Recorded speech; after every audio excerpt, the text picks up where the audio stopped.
काका एकदा once more. वा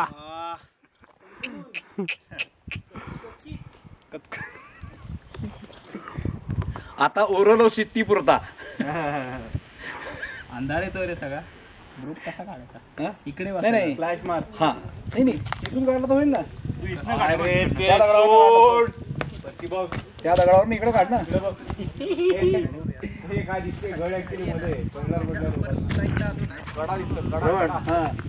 त्या दगडांपर्यंत तू इथे तोंड लाईट सगळ्यांच्या.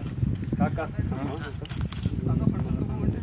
ए भंडा, त्या लाईनला आलो ना खालच्या झाडीच्या, तिथून असं ट्रॅव्हर्स मारूया आणि फडताळणी वर जाऊया. नाही तुम्ही आज फडताळ करायचीच म्हणताय. असंच परत जायचं म्हणतोय का तू? सिंगापूर का? तुमच्या मित्राचा शब्द आहे त्यामुळे पण परत करायची 25 ला परत करायची. मी आग्याने उतरायचं आणि फडताळणी चढायचं. म्हणजे अजून एक वाट होणार ना. कसं आहे सिंगापूर तर सिंगापूर म्हणजे मग खाली गावात जायला लागेल आपल्याला. किती वेळ जातो ते ठरवू आपण खाली.